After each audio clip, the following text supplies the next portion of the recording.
এই যে আগে আপনারা এই ভিডিওটা দেখেন। বিশ্বকাপে ইংল্যান্ড ও ঘানা ম্যাচে গ্যালারিতে সাদা পাউডার ছিটিয়ে আলোচনায় আসেন ঘানার তান্ত্রিক নানা কিয়াঙ্কু বোনসাম।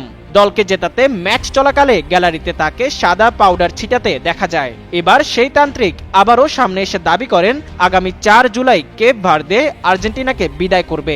সালামু আলাইকুম। কিছুদিন আগে আমি একটা নিউজ দেখছিলাম। আমি তো কালকে পুরা খেলাটা দেখছি। কালকে খেলা দেওয়ার পরে তো মনে হয়েছে যে আমার মনে হয় যে আর্জেন্টিনা হারিয়ে দেব, কিন্তু তারপরে দেখলাম মাস্টারদের জিতে গেছে।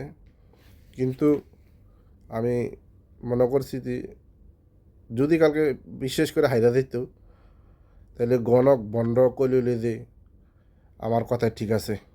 আমি তো আগে বলে দিছি, মানুষেরই বিশ্বাস করতো। এইসব বন্ড এডি বাংলাদেশও অনেক এরকম বন্ড আছে। এই যে বাবা আছে, এই আছে, ওরা করলাম কিচ্ছু জানে না, আন্তাদি থাউগায় কয়, কিন্তু আসলে করে মেনে করলাম বাস্তবে কিছু না। কিন্তু এখন যদি কালকে যদি ম্যাচটা মনে করেন হাইরে দিত, তখন কইতে যে হ্যাঁ বাবার কথা তো ঠিক আছে, বাবা তো অনেক ভালো, বাবা সব কিছু বুঝে কইছে। দেখছ বাবা আগে কই দিয়েছে তো হাইরে গেছে, আমি কইছি হাইরে দেবো, এর লেগে হাইরে গেছে, আমার কথা ঠিক আছে।